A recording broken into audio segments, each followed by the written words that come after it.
ese histórico Venezuela. Estaba a riesgo su vida.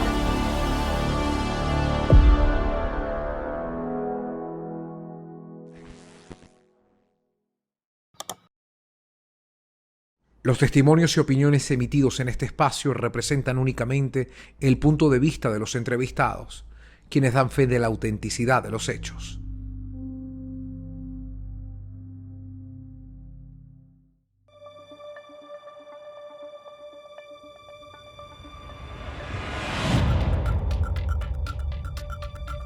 Comunicaciones judiciales llegan después que se han ido, y esa es la situación, y ese es el problema que ha habido. No ha sido falla del Poder Ejecutivo.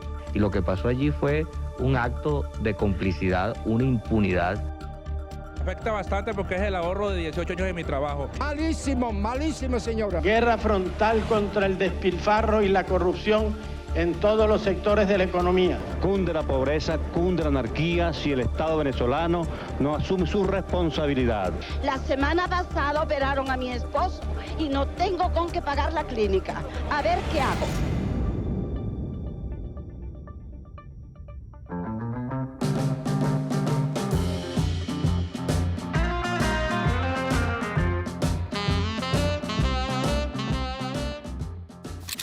El Banco Latino nació en 1950, por allí era de un grupo de financieros francés e italiano que llegaron a Venezuela. El primer presidente del Latino fue Rafael Pisani. Pisani, pues, de grata recordación. Banco Latino, el banco de hoy. Presentando la libreta de la fortuna Latino Ahorro. Ahorrar con interés, al máximo interés. Su dinero siempre está disponible. Lo que pasa es que es un banco que formó parte de la estructura industrial del país, muy vinculado en principio a la emigración europea, que fue creciendo sobre todo en los años de la democracia. Como muchos bancos que se fundaron en esa época, pues eran bancos pequeños, acordes con la economía de entonces, que bueno, fueron creciendo junto con la economía venezolana, ¿no? Mira, el Banco Latino llegó a ser una de las más importantes instituciones financieras con las que contó Venezuela, dependiendo de los años y del tipo de indicador que se utilice, bien sea en cuanto a captaciones, en cuanto a crédito, número de ahorristas. Con impulso latino al ritmo de hoy. El Banco Latino mueve un mundo de servicios para usted. Con experiencia y solidez, siempre dinámico y oportuno, el Banco Latino impulsa el desarrollo del país de acuerdo a las exigencias de hoy. Eran por lo general pues bancos bien manejados, que hacían inversiones al mismo ritmo que iba creciendo el país, de tal manera que ese era un banco, vamos a decir, un banco más dentro del grupo de bancos que se fundaron en los inicios de la era democrática.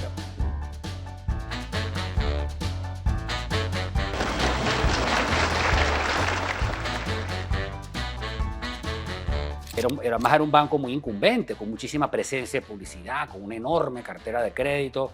Uno de los directivos del Latino es Pedro Tinoco, que es un personaje, pues, un clásico de la segunda parte del siglo XX en Venezuela, un hombre, un gran conocedor del mundo de las finanzas. Y dentro de lo que fue su desarrollo fue determinante una figura que jugó un rol fundamental tanto en lo económico como en lo político, que es el caso de Pedro Tinoco. Llegó a ser ministro durante la gestión del primer gobierno del presidente Rafael Caldera, en ese periodo que va del 69 al 74.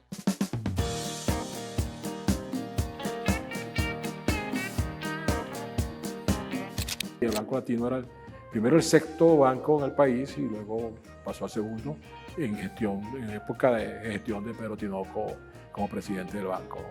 Ese es un poco el origen, ¿no?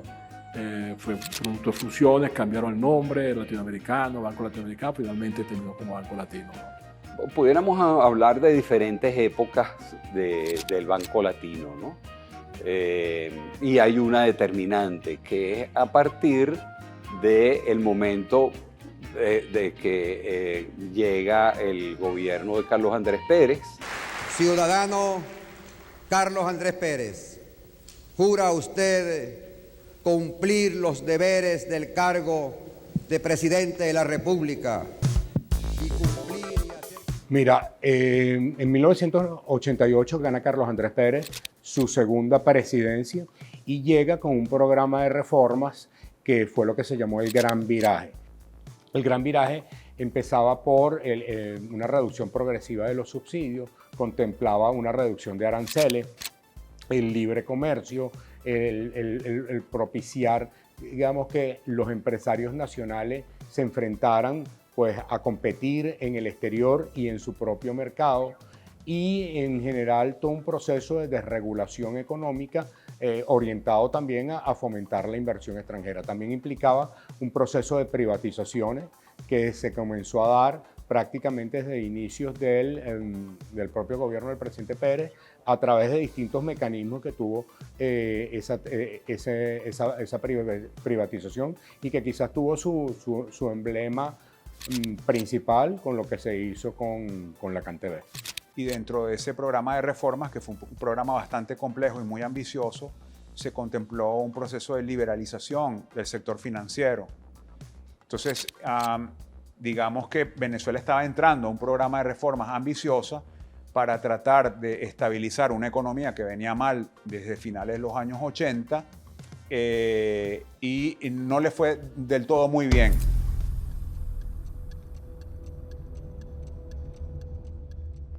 Las medidas que anunció el país en materia económica no pueden estar desligadas de decisiones dirigidas a fortalecer la calidad de la vida y a preservar el ingreso real de las mayorías nacionales. Yo creo que en general y con justicia el programa de apertura económica de Carlos Andrés Pérez tuvo pues un montón de elementos positivos que eran necesarios. El Estado necesitaba pues de deslastrarse de algunos temas, era necesario abrirle campo al sector privado y diseñar con acierto una transición a la apertura a capitales, al mundo internacional, insertar a Venezuela en la dinámica internacional, pero fortalecía sin debilitar su industria, con un programa de precios y tal. Creo que todo eso pues quedó en una situación comprometida. Políticamente creo que el país no estaba preparado para, ni comenzando por el propio Partido de Acción Democrática, para esos cambios. Los empresarios de este país no estaban preparados para un programa que implicaba ser competitivo,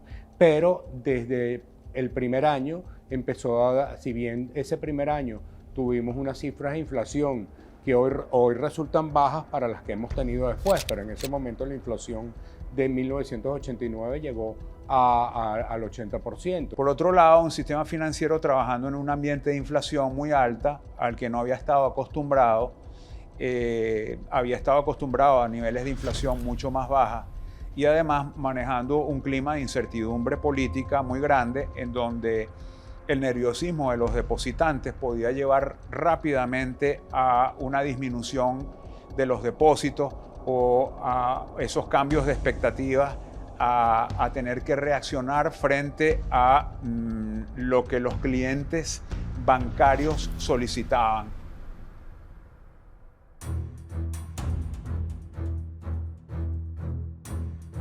Las reformas económicas eran necesarias. De hecho, pues el país volvió a crecer económicamente y bueno, también eso ayudó a los bancos. Y de alguna manera se empezaron a eliminar los subsidios. El subsidio al dólar también de alguna manera se eliminó y se empezó a manejar una economía que pudiéramos decir que con base a las tasas reales. Fuimos al Fondo Monetario Internacional a sabiendas de que representa unas políticas, pero que no son las políticas de un directorio de una institución europea, que es la política de todos los países en desarrollo. Uno de los que más crecimiento tuvo fue el Banco Latino, bueno, producto de que había muchos depósitos de entidades públicas allí y de que también era un banco que había crecido bien y generaba mucha confianza. Era un banco además que empezó a desarrollar nuevos proyectos en el país de todo tipo, ganaderos, hoteleros, etc. Y había una cantidad de dinero ahí invertido. Entonces en esa época, pues el Banco Latino, bueno, como otros bancos, no era el único banco, recibía depósitos del Estado, las nóminas de funcionarios públicos, de algunos ministerios, del Ministerio de Hacienda, etc. Bueno, y de alguna manera eso promovió pues el crecimiento no solo del Banco Latino, sino de otros bancos en el momento. En el mundo financiero y comercial de hoy, Banco Latino proyecta Venezuela. Asociado a grandes bancos de Europa y América Latina, el Banco Latino cuenta con corresponsales en todo el mundo. Yo creo que el tema de que tuvieras tasas de interés que no son normales, es decir, que a ti te paguen por un depósito 70%, 80%, ya eso era un signo. A uno le puede parecer muy atractivo. Y de hecho quienes llegamos a tener depósitos en el Latino, teníamos el dinero, entonces por cada 100 bolívares te depositaban 70 adicionales. Pero para quienes empezamos a tener conocimiento sobre el tema económico, en mi caso como periodista del área económica, cuando tú hacías las entrevistas te conseguías que habían ya expertos financieros, economistas, que te señalaban que tarde o temprano eso iba a colapsar. Y bueno, las altísimas tasas de interés de aquel entonces que tuvieron finalmente pues tuvieron una enorme consecuencia al de desatar la crisis. Pues la crisis, las tasas de interés se supone, pues de acuerdo a la escuela económica, que deben ser reales positivas, es decir, que deben ser superiores al nivel de inflación. Las tasas de interés que son altas, pues bueno, se supone que captan dinero circulante, tienen un sesgo antiinflacionario que es importante, fortalecen la gestión financiera y la cultura del préstamo, pero claro que unas tasas de interés muy altas también tienen un sesgo recesivo muy fuerte. Ahorrar con interés, al máximo interés. Y el que ahorra tiene crédito. Impulso Latino, al ritmo de hoy. Las tasas de interés altas generaron en otras partes del mundo en aquel momento crisis financieras graves. En Chile ocurrió también, en países africanos, y en Venezuela no había una ley de bancos que tuviera un soporte adecuado o no se habían instrumentado regulaciones financieras. El Banco Central era una institución privada hasta el año de 1975, donde se cambió la ley de Banco Central y se eliminaron los accionistas privados. Mientras duró el Banco Central en manos relativamente privadas, donde había poca interferencia de manos del Ejecutivo, la inflación era poco. La verdad es que la inflación en Venezuela entre el año 50 y el año 73 era prácticamente nula. Nosotros vivíamos con una moneda muy fuerte y una inflación muy baja. Que Venezuela no contaba en esos años con un buen sistema de regulación y supervisión bancaria. Y eso ayudó a que durante el proceso de liberalización financiera que comienza a ocurrir a partir de los 90, ¿verdad? La banca comenzara a hacer negocios por no estar bien regulada en ese ambiente de liberalización, comenzara a hacer negocios que al final resultaron ser muy malos negocios.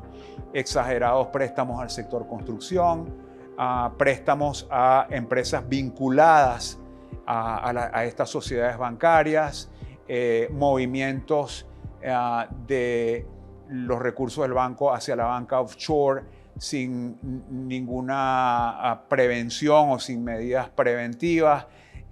Por lo tanto, era una banca que prácticamente actuaba sin ningún tipo de regulación prudencial y eso se prestaba a un ambiente para que se presentaran desmanes. Bueno, luego hubo unos acontecimientos que sí causaron un descalabro general en la economía y en la política, como son, bueno, los intentos de golpes de Estado, las conspiraciones y todas esas situaciones que se generaron, que sí afectaron a todos. Esta es la situación que está generando explosiones sociales, explosiones de descontento en todos los pueblos de la América Latina. Hubo grupos económicos que fueron afectados por ese programa de apertura y llegamos pues al 4 de febrero del año 1992 con el intento del golpe de Estado por parte del presidente Chávez. El movimiento subversivo, antipatriótico, está siendo controlado. Y posteriormente, a finales de ese año, el 27 de noviembre, hay un segundo intento de golpe de Estado. Entonces, todo ese dinamismo económico que había desatado el gran viraje del presidente Pérez, pues se vio mermado. Después de haber sufrido 2 intentonas golpistas y un estallido social a días de haber tomado la presidencia. Y el 28 de octubre de 1993, la Ley General de Bancos y otras instituciones financieras. Esos programas, la combinación de ajustes y liberalización, no estaba preparado el pueblo, el ciudadano, ni los políticos. La economía en Venezuela a partir del año 89 tuvo un proceso de crecimiento, tuvo un decrecimiento en el año 89, pero en el año 90, 91 y 92 tuvo crecimiento, o sea que la economía venía en un proceso de crecimiento. Lo que estaba sucediendo es que los banqueros estaban utilizando fondos de los depositantes para sus negocios propios, para la autocartera que crecieron de una manera gigantesca. Bueno, en el año 93 ocurre la destitución del presidente de la República, Carlos Andrés Pérez, y la entrada de un gobierno interino. Lo que lleva a Ramón J. Velázquez a ser ese presidente interino para completar ese periodo. Podré fracasar en el empeño, podré ser inferior a la misión que me habéis encomendado en hora tan conflictiva para Venezuela. Entonces, en el año 93 estamos en un año muy difícil desde el punto de vista político. Hay un nuevo gobierno que además no tiene un horizonte, porque es un gobierno que se sabe interino y que sabe que termina tan pronto convoque unas elecciones, y hay un clima de incertidumbre económica muy grande. Mira, los problemas económicos empiezan a hacerse evidentes en 1993 porque empiezan a haber dudas sobre, en primer lugar, si se iba a continuar o no con la política de apertura. Eso frenó, por supuesto, todo lo que tiene que ver con la captación de ingresos foráneos. Luego también hubo problemas en lo que tenía que ver con la reducción de la inflación. Hubo una cierta fuga de capitales también, producto de esa incertidumbre que había. El ciudadano común, pues uno escuchaba que si los bancos aguantaban o no aguantaban esto, se empezaron a escuchar rumores sobre eso. Quizás un mayor legado, o en tan poco tiempo es difícil hablar de legado, pero su mayor legado es tratar de avanzar un poco en la reforma del Estado venezolano. Pero él no vislumbra, ese gobierno no vislumbra lo que va a venir o lo que va a empezar a fraguarse a finales del año 93 y que va a terminar siendo una especie de bomba contenida en el año 1994. En ese momento de transición, pues el presidente Velázquez llama a la mesa del gabinete para que esté allí al tanto de todo al doctor Arturo Sosa, designado por el presidente Rafael Caldera, que luego sería ministro de Hacienda, para que estuvieran al tanto cada instante de cualquier situación que estaba sucediendo, ¿no? Durante esos días, esos primeros días de diciembre, se hacen varias reuniones en Miraflores, donde asisten, bueno, el presidente del Banco Central, el presidente de Fogade, el presidente de la Superintendencia de Bancos, el ministro de Cordiplan, el ministro de Hacienda, la Asociación Bancaria. Se realizaron al menos 10 reuniones, todas de emergencia en función de esa situación que se estaba dando, porque pues nadie quería intervenir ningún banco. Un banco que estaba prácticamente actuando sin regulación, porque el proceso de liberalización financiera pues nos dejó sin un buen regulador. Como les dije, la Superintendencia de Bancos en ese momento tenía muchas deficiencias. Por lo tanto, esto se prestó a que el banco hiciera o siguiera reproduciendo prácticas como créditos excesivos o muy concentrados en ciertos sectores, por ejemplo el sector construcción.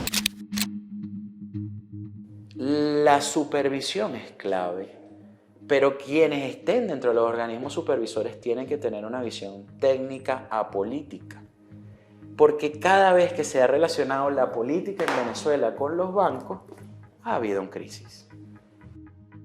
Cuando tú ves que un banco tiene problemas de solvencia o tiene problemas de liquidez, está estipulado en las distintas legislaciones que ha habido en materia de instituciones financieras Para eso tienes un órgano regulador como la Superintendencia de Bancos que supervisa que ese banco está así. Obviamente al banco se le dan alertas, ¿no? Hacia finales del año 93, las tasas de interés que pagaban los bancos a los depositantes ya estaban en niveles nunca vistos de 50%. Los bancos estaban buscando depósitos y esta necesidad de depósitos era porque estaban poco líquidos. Pero el Banco Latino en particular estaba pagando tasas 20, 30 puntos por encima de la tasa promedio. Es decir, que cuando los bancos pagaban tasas de 50%, Banco Latino estaba pagando tasas de 80%. Y eso ya era un indicador de que el banco estaba necesitando liquidez urgentemente.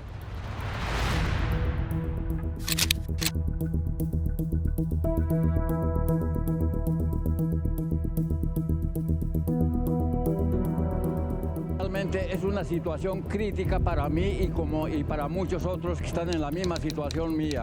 Afecta enormemente porque es mi único ingreso, los intereses, y para remate me dieron un cheque y me rebotó. Son nuestro ahorro de toda la vida. Allanada oficina del expresidente del Banco Latino, Gustavo Gómez López. Juez mercantil embargó Latiner, empresa que controla la mayoría accionista del Banco Latino. Dictada medida de prohibición de salida del país a directivos del Latino. Entonces, toda esa inestabilidad política, pues lo que hizo fue acelerar desequilibrios que no se habían corregido desde el punto de vista económico y estallaron con ese primer hecho de esa crisis financiera que fue con la intervención del Banco Latino en enero del 94. Bueno, se omiten sus posiciones por la importancia. Creo que el Latino invadió muchas actividades, además era una cadena que dependía del Banco Barinas y Banco Maracaibo. Habían otros bancos que luego también prestaban. Y la gente ahorraba. Pero luego hubo un momento en que no respondía a la economía. Cuando las autoridades entran al banco se dan cuenta que no es un problema solo de liquidez, que hay un problema de solvencia y que hay otros problemas. Pues la cartera de créditos del banco no había sido la mejor, muchos créditos que no se habían otorgado adecuadamente, por lo tanto una gran parte de esa cartera era irrecuperable y entonces eso ponía al banco en una situación de insolvencia. Creo que una de las cosas perversas que ha ocurrido en todo este proceso, que ha alimentado de manera no buscada, de manera no deliberada, pero que ha tenido un efecto enorme, ha sido esa imposibilidad de llevar un discurso claro y definitivo que la gente compre, que la gente acepte, que la gente crea. Y en la medida en que usted diga cosas que no le creen, entonces usted va a seguir teniendo crisis de credibilidad y generando mayor confusión. La intervención del Banco Latino ocurre en un contexto en el que ya se había el presidente Caldera era mandatario electo, él asumía el 2 de febrero de 1994, es decir, 15 días antes de la toma de posesión, ocurre este hecho. Incluso hubo la necesidad por parte de las autoridades económicas que estaban a cargo con el presidente Ramón J. Velázquez de reunirse con las del presidente entrante porque generaba pues un descalce y un despropósito. Es que la situación es la siguiente. Nosotros metimos el dinero en el Banco Latino porque hay un ente como la Superintendencia de Bancos y como el Banco Central de Venezuela que nos está diciendo a nosotros, metan su dinero ahí porque yo se los amparo, porque yo soy Estado y como Estado tiene que responder. Si no, el país se parte en cuatro, señor senador. Fue sorpresivo, sin duda alguna, tomó a toda la sociedad venezolana y fue una medida en cierto sentido también sorprendió a algunas de las autoridades. Digamos que nadie se esperaba en ese momento, y mucho menos entrando un nuevo gobierno, una crisis financiera de la magnitud que la que tuvimos en el año 94-95. Las autoridades conocían la situación y la permitieron. Eso ha pasado muchas veces, las autoridades conocen la situación, entonces hay motivos políticos por los cuales no actúan. El Banco Latino le abrió las compuertas. Primero fue como la concreción del fracaso económico, el fracaso del programa de apertura que estaba hasta ese momento saliendo. Yo le voy a decir qué fue lo que pasó aquí. Nuestro país dio una muestra de absoluta ignorancia, porque el problema del Banco Latino fue un problema de ignorancia. Cuando tu pasivo supera el activo, ¿qué sucede? No tienes cómo pagar y entonces tienes que liquidar. Entonces, sencillamente la insolvencia tiene mucho que ver con un mal manejo de la administración de la institución, banco, etcétera, y con la deficiencia de regulación y de supervisión. La razón fundamental del origen de lo que pasa en el Banco Latino y de lo que pasa en todo el sistema financiero se debe a la falta de acción del Estado. El banco fue intervenido, fue cerrado.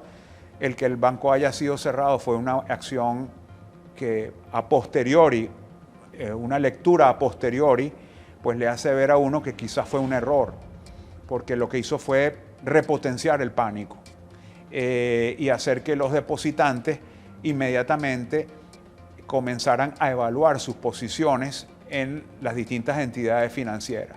El pasado 31 de enero, el ministro encargado de Hacienda, Luis Xavier Grisanti, desmintió informaciones según las cuales los bancos Profesional, Principal, Ítalo-Venezolano, Federal y Unión se encontraban en situación irrecuperable. Los depositantes de los bancos que han sido mencionados en la prensa en el día de hoy pueden estar tranquilos acerca de la situación de sus depósitos. La toma del Banco Latino se hizo en principio a puertas cerradas, eso generó un gran pánico y una corrida bancaria que bueno, generó esta situación sistémica. Fue un error desde todo punto de vista porque se hizo a puerta cerrada, no se tomó en cuenta que era uno de los principales bancos del país, hubo personas que quedaron atrapados sin su dinero por muchos meses y con un agravante que cuando lo vinieron a recuperar era un dinero que valía menos. Entonces fue complicado, fue indiscutiblemente un error en la forma. Llegó un momento en que el Banco Latino ni siquiera con esas tasas de 80% podía atraer depósitos, por el contrario, la gente estaba sacando los depósitos con una velocidad mayor a la que el banco podía captar. El banco no captaba recursos en el mercado overnight, es decir, no habían otros bancos prestándole. Las pérdidas contables del Banco Latino, según los informes de los auditores externos, provisiones para contingencia de las carteras de crédito, eso es que no te pagaran los créditos en su momento, 33.648 millones de bolívares. Tuvo un impacto terrible en los años 90, en la política, que fomentó el descreimiento. Yo creo que fue el verdadero detonante de la decepción de la clase media con la democracia. Porque bueno, hubo muchísimos ahorristas estafados, mucha gente que perdió dinero, muchísima gente quedó sin nada. Es una vergüenza para el mundo lo que está pasando aquí. Si no me dan el dinero que tengo ahí, ¿qué hago? ¿Qué es de lo que vivo? Bueno, yo no tengo nada, lo que tengo lo tengo ahí. No tenemos información, no sé qué va a pasar, cuándo pagarán, no sé. La crisis dejó sus secuelas, recuerda que aquí mucha gente perdió sus ahorros, porque la respuesta que pudo dar Fogade fue muy limitada frente al volumen de depósitos que habían en el sistema. Prácticamente el 60% de los activos bancarios se perdieron en la crisis bancaria y un volumen más o menos parecido en materia de depósitos. La televisión insistía mucho en llamar a la calma a la gente y en evitar las corridas bancarias, pero bueno, la gente quería sacar su dinero a como diera lugar para salvarse y digamos, para salvar su patrimonio. Bueno, que trasladé el dinero que tenía en un banco para allá, para el Banco Latino, sin saber lo que había allí, y caí en una trampa. Sin duda todo esto afectó muchísimo a la clase media venezolana, al sector empresarial también, porque evidentemente la intermediación cayó, la confianza en los bancos cayó, así que la manera de financiar nuevos proyectos tuvo que haber cambiado también.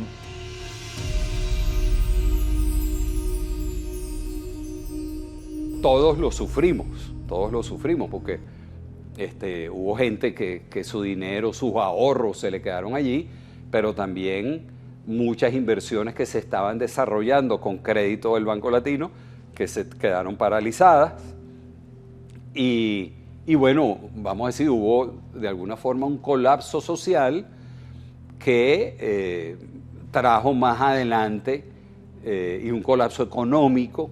En la medida en que la crisis fue mal manejada durante los primeros meses del año 94, el pánico se siguió prolongando. La gente no tenía ninguna información de cuáles bancos estaban en buen estado y cuáles bancos no. Entonces la crisis continuó en el segundo semestre del año 1994. Mis padres perdieron todos sus ahorros allí y no pudieron comprar una casa por años por eso. Y mi mamá era trabajadora pública. Y mi mamá trabajaba en el Ministerio de Hacienda. ¿Y quiénes eran los asesores de los políticos de la época? Los que después eran presidentes de bancos privados.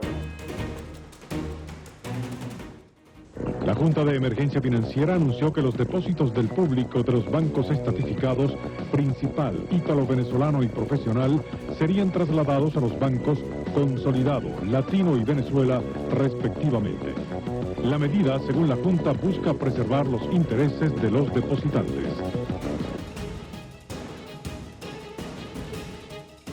Unos meses más tarde, hay una cantidad de bancos que comienzan a sufrir salidas de depósitos, retiros de depósitos y a los que hay que auxiliar.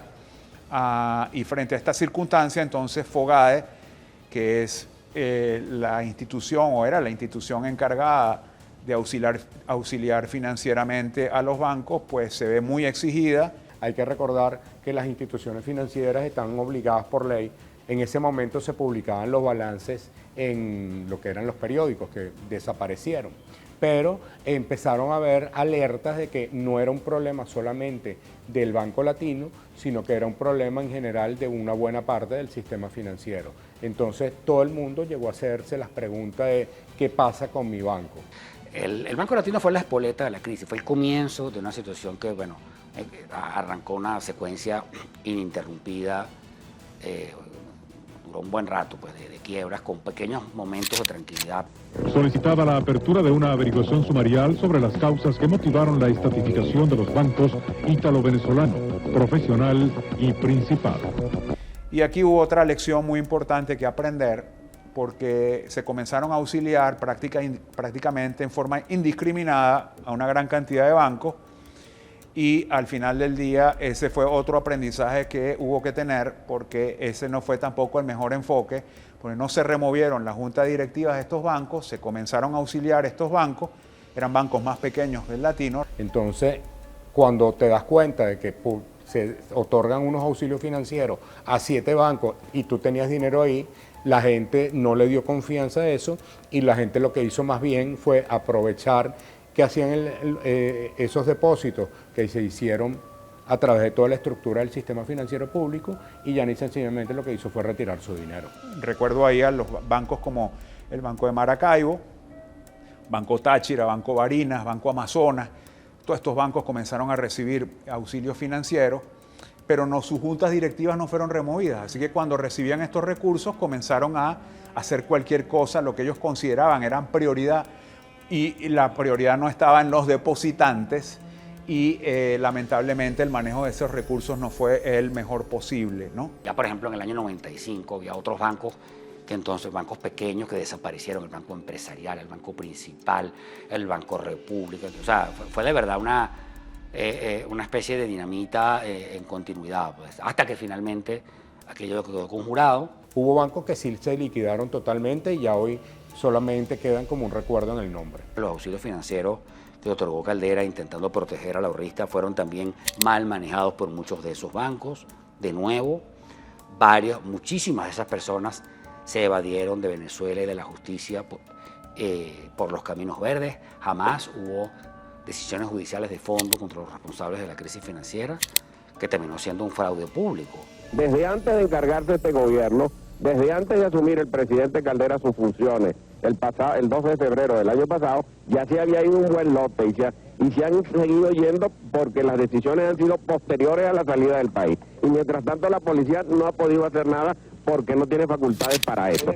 Ese año la economía, la inflación repuntó, tuvimos una contracción de la economía venezolana y mucha incertidumbre o sea, fue prácticamente un año convulsionado de protestas por parte de los ahorristas, y donde tú todos los días no sabías si iba a ocurrir algo nuevo con el sector financiero. La quiebra de la banca es la quiebra de los resortes económicos de un país, pues, es decir, ya entramos en un momento nuevamente, ya 94, 95, 96, de recesión, de lentitud económica, de alza de precios, un poco de caos, incertidumbre, rumores. En el año ya 96, hacia el 97, Rafael Caldera nombra un nuevo equipo económico, decreta como un giro en su estrategia y es el momento de la agenda de Venezuela de Teodoro Petro.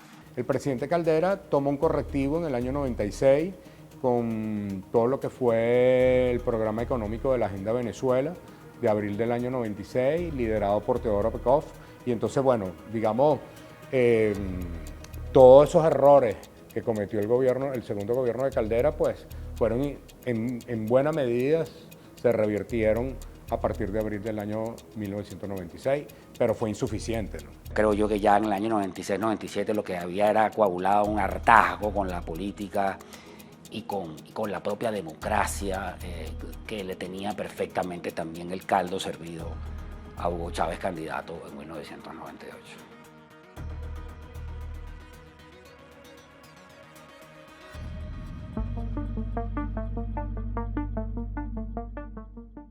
Yo sí te puedo decir que la crisis financiera es de las grandes historias, de los grandes desfalcos públicos que ha tenido Venezuela en toda su historia, junto a Recadi, junto a la crisis de Cadivis en Coex, junto a los desfalcos de PDVSA de estos años con Rafael Ramírez y Eulogio del Pino. Es decir, son las grandes ligas de la corrupción venezolana. Yo creo que así como el Viernes Negro, el 18 de febrero de 1983, la gente entendió lo que es el dólar y ya llevamos 40 años viviendo episodios cambiarios y yo creo que ya la gente está clarísima de la importancia que tiene el dólar y yo creo que el venezolano más nunca en su vida va a cambiar esa percepción.